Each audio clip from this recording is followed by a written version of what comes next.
Halo, apa kabar kalian? Perkenalkan nama aku Vanessa. Aku sharing tentang menu makanan harian yang aku masak untuk keluarga aku dan anak aku. Dan jika kalian merasa terbantu dengan ide masakan aku, jangan lupa di like, comment, share, dan subscribe ya. Hari ini aku bikin mie kangkung. Ini bahan-bahannya udah aku tulis semua di video. Kalau kalian merasa ini terlalu cepat, bisa di pause ya.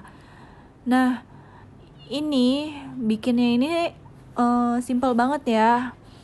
Jadi rasanya manis, gurih, dan ada ebinya. Dan ini tuh pokoknya gampang deh, ternyata bikinnya aku juga gak nyangka ternyata segampang itu. Sekarang kita mulai masaknya. Ini ditumis dulu bumbu-bumbu yang udah dihalusin. Jangan lupa minyaknya dipanasin dulu sebelum kalian tumis bumbunya ya. Dioseng-oseng sampai wangi. Dan jangan lupa dimasukin bumbu aromatiknya, yaitu daun salam dan juga daun jeruk.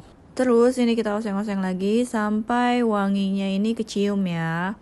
Kalau udah wangi, ini tinggal dimasukin aja ebinya. Ebinya ini udah disangrai, terus ini aku halusin ya sekitar 2 sendok makan. Ini diaduk-aduk aja sampai tercampur semua. Ini tuh wanginya kecium banget ya, dan kalau udah wangi banget, ini langsung aja dimasukin paha ayamnya. Ini paha ayam filetnya aku potong kecil-kecil ya. Jadi kecil-kecil kayak yang di tukang-tukang jualan bakmi tuh kecil-kecil banget, tapi bukan cincang ya. Nah, ayamnya udah masuk, sekalian aja kita langsung kecapin. Ini kecapnya emang kita pakainya banyak ya, karena mie kangkung kan manis. Jadi kecapnya ini aku pakai sekitar 5-8 sendok makan ya. Ini tergantung selera, tapi kalau menurut aku mie kangkung itu manis ya. Jadi jangan takut untuk kasih kecap manis. Maaf ya, ini daripada aku mesti bolak-balik pakai sendok makan, jadi aku langsung aja bumbuin di ladle-nya. Nah, ini dikasih juga saus tiram sekitar 1-2 sendok makan supaya gurih ya. Ini kita aduk-aduk lagi sampai si ayamnya ini berwarna kecoklatan ya. Nah, kalau udah di sini aku pakai kaldu ayam ya. Kaldu ayam yang aku pakai ini sekitar 1 liter. Simple aja. Jadi pakai ceker terus aku rebus sekitar 1-2 jam ya. Nah, ini aku pakai semuanya, airnya, kaldunya sorry.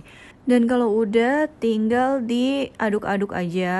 Kita tunggu sekitar 30-1 jam ya. Sebelumnya jangan lupa dibumbuin. Ini aku mau bumbuin dulu sebelum aku diamkan 1 jaman ya. Ini di sini aku kasih 1 sendok makan kaldu bubuk, 1 sendok teh gula pasir, dan udah deh aku nggak kasih garam lagi karena menurut aku ini kan cenderung manis. Jadi kaldu bubuk dan saus tiram itu seharusnya udah cukup ya. Diaduk-aduk sampai merata, terus kita tutup. Tunggu sampai 1 jam.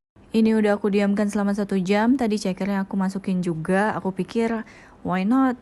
Kayaknya kalau makan sama ceker juga enak. Ini aku diamin 1 jam. Itu dengan tujuan supaya daging paha ayamnya juga bisa empuk ya.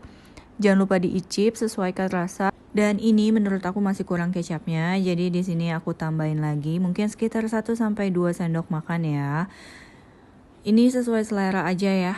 Lalu diaduk lagi sampai bumbunya merata, terus diicip lagi. Kalau misalnya masih kurang, bisa ditambahin, oke? Nah, untuk mie kangkung ini aku bikinnya versi yang kental. Jadi di sini aku kentalin lagi pakai larutan maizena ya. Dan untuk kekentalannya ini sesuai selera. Aku personally nggak suka terlalu kental dan juga nggak suka terlalu encer. Jadi kira-kira aja ya. Ini aku masukinnya sedikit-sedikit supaya nanti nggak kekentalan. Nah, menurut aku ini udah pas ya kentalnya segini. Kalau kalian mau suka yang cair juga nggak apa-apa. Nah, ini untuk kuahnya memang harus berani bumbu ya, karena sayuran dan mie-nya ini kita rebus tanpa bumbu, jadi tawar. Kalau misalnya kuahnya nggak ada rasa, bakalan tawar semuanya. Sekarang aku mau rebus sayurannya semua. Jadi ini pertama aku rebus toge dulu ya. Dan ini kalian lihat kalau misalnya kalian punya problem yang sama kayak aku. Jadi ada sisa-sisaan ekor togenya ya. Yang gak kebuang pada saat dicuci. Bisa kayak gitu caranya disaringnya ya. Ini jangan lama-lama, sebentar aja, jadi sekitar semenit 2 menit di api mendidih. Ini kita blanch aja ya.